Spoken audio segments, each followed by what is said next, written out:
and chirps softly. The cricket chirps back. Its carapace is lovely, the color of chrysanthemum tea whose steam is blue. Its ferocious little face is shaped like a hatchet, and the beady eyes shift like a gangster, making Johnny smile. The cricket has given him hours of pleasure, and soon he will let it go. He is less kind to lice, snapping them between his teeth with a popping sound, swallowing them for nourishment. He lies back thinking how in his homeland great famines had spared him. Monsoons had clambered over him, bringing floods that washed whole villages away. Why was I spared to end like this? He wonders. No one to mourn my death, no one to wail, no one to offer meats and fruits or burn paper money at Qingming time so I not starve in the afterlife. He rolls over, striking the earth softly with his forehead, his long queue bouncing down his back. Be brave. Remember was born in year of the boar. He thinks back on all that has befallen him, and always pleased to be amazed, feels almost grateful for this war, for having cured him of his childhood. It's no worse than drought, which then brought clouds of locusts burying the land. He remembers how they swarmed to 3 feet deep, devouring crops, then harnesses on oxen, handles on farm tools, how they layered the walls of houses until each house collapsed, then crawled down the throats of humans and laid their eggs, smothering them to death in the tens, then hundreds of thousands. He remembers how the aftermath of locusts brought famine, which then brought madness, people eating their elders, their dead children, while emperors smoked opium in jade-lined rooms.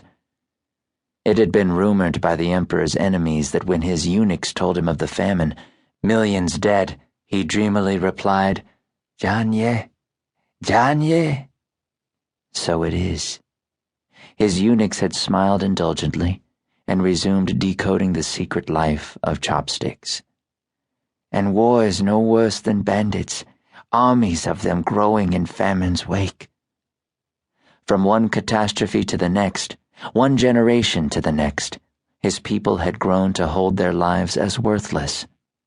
That part of China deep in the province of Shenxi became so destitute and ravaged it robbed their lives of all meaning. Johnny's village, a collection of weed and mud huts in the backwater swamps of the Great Yellow River, no longer attracted rain, and so their fields did not come to fruition. Water became so rare, a mere bucketful was traded for precious flint and iron, with which men had created flames. Without water or fire, their village began to die. When there was no dead flesh left to consume, people ate dirt. Johnny's mother grew dreadfully thin, and yet her stomach swelled. One day his father put his fingers down her throat and pulled out a worm, twisting and twisting until the ball of the thing was as big as a fist. Fascinated, Johnny and younger brother Ah Fat watched as their mother deflated, and the ball of worm grew big as a melon, until finally their father pulled out the head, wide as his thumb with eyes and a mouth. While their mother expired, villagers stretched the worm from end to end of the village, then hacked it in sections to be shared. Their father looked down at the swelling stomachs of his sons and whispered, Run, so you not become worm dumplings.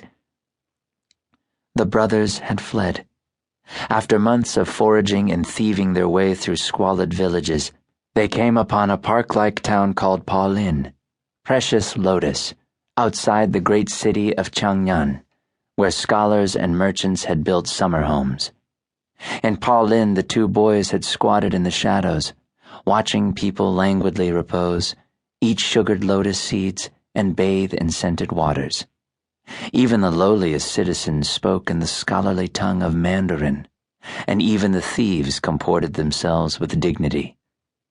It was such a wondrously civilized town that imperial censors and district magistrates from Qiangnan stopped their palanquins outside the town gates while retainers trimmed their ear hairs and nose hairs, clipped their toenails and fingernails, and scented their sleeves before they entered.